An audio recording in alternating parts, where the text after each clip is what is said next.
Hello everyone, and welcome to my Inner Goddess Team video series. So delighted to be back here with you again. This is Deborah Roth from Spirited Living.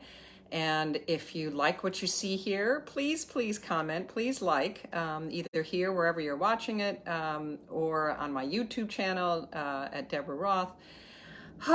And this is such an auspicious day. Oh my goodness, it is. As I do this, it is the El Dia de los Muertos, the Day of the Dead in Mexico and other countries, which I've already talked about last week when we highlighted the underworld goddess Eli from the Norse tradition, from the Norse, Northern Europe, Norse tradition. So I'm continuing that theme of acquainting us, I won't say getting comfortable because it's not a comfortable place, with the underworld, with the deep unconscious, which has been known. Jung looked at it that way for years, as the dark, as the underworld being a metaphor for the unconscious, where our shadow selves are, where we need to face our fears and let go of our egos. And there is probably not a more wonderful, powerful representation of that than the Sumerian goddess Inanna. And I couldn't believe it when I saw that I'd never done a video just on her. I've mentioned her because she does have counterparts. Ishtar is one of them, also an ancient, I think Ishtar was Babylonian.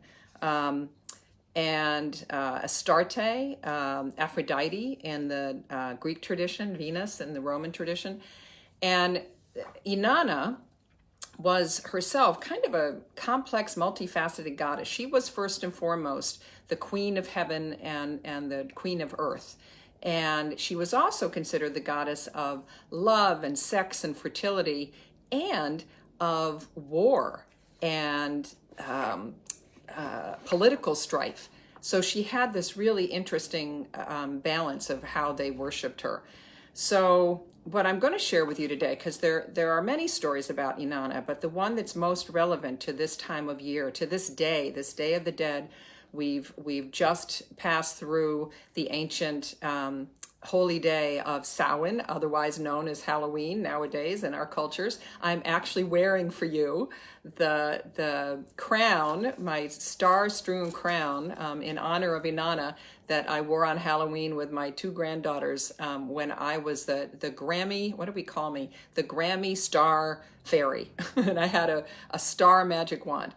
So it's a great way to represent Inanna as Queen of Heaven. However, her sister is Ereshkigal, is the queen of the underworld. And they have kind of a complex relationship. And there are actually a couple different readings, if you will, of this story. One is, as I alluded to, when Inanna, and I'll tell you the myth in a minute because it's so rich and beautiful, when Inanna makes the descent to visit her grieving sister, Ereshkigal, in the underworld, there are some who say that this is a perfect metaphor in Jungian terms of going deep into the unconscious, and as I mentioned before, of letting go of your ego, of making yourself whole.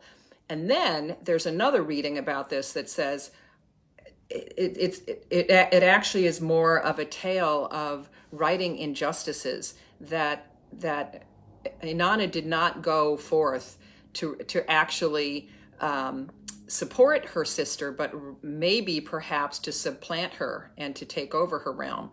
And that perhaps the reason that Ereshkigal was grieving was because her husband died, and that Inanna may actually have had something to do with that. So I'm getting ahead of myself.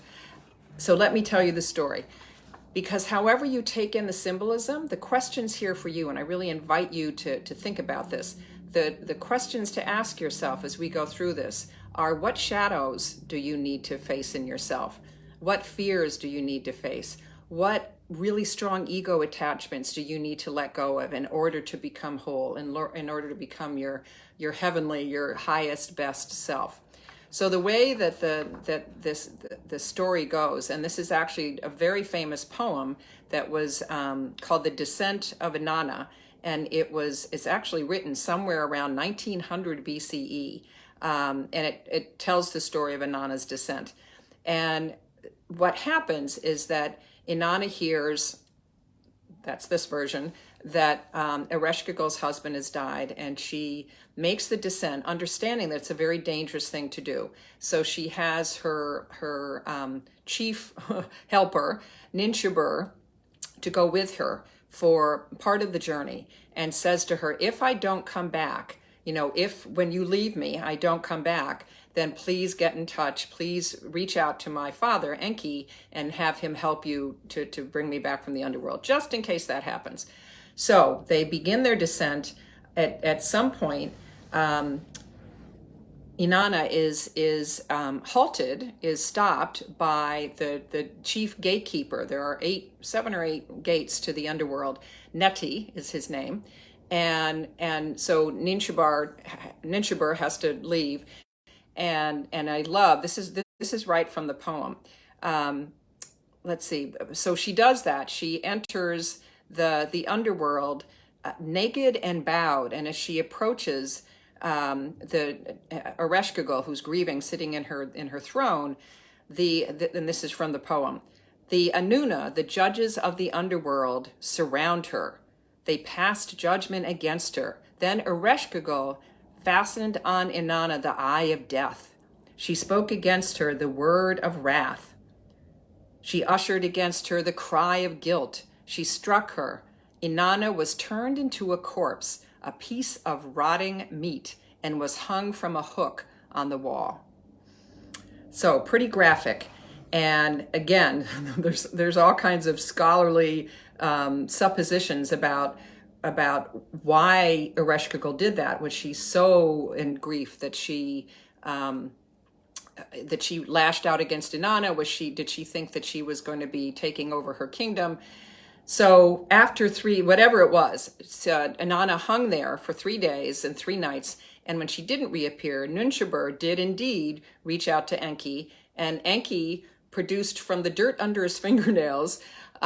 He produced, let's see what they're called, the gala, and they were neither male or female. They were transgender little people, and they appeared in the underworld as flies. And he sent them down, and she was Ereshkigal was grieving, but she was also in labor. She was about to give birth to hers and her dead husband's child.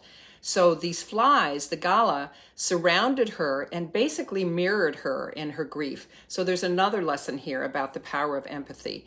And Ereshkigal was so grateful to have them there, holding her and surrounding her and supporting her and empathizing with her in her pain, that she told them she would grant them any wish they wanted.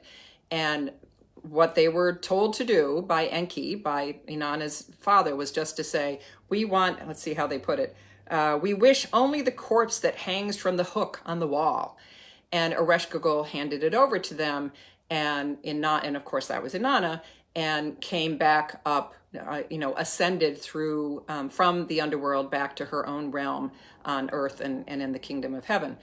And when she got there, she saw that Ninshubur and several of her other handmaidens were grieving her loss and the fact that she was dead. But when Inanna walked into the throne room, she saw that her husband, Dumuzi, was actually dressed in finery, sitting on the throne, having a great time, as though he hadn't missed Inanna at all.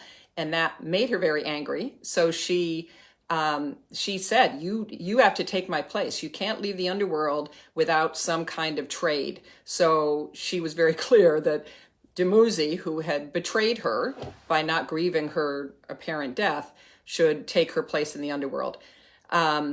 When his sister found that, when Dumuzi's sister found out, and her name is Geshtinanna,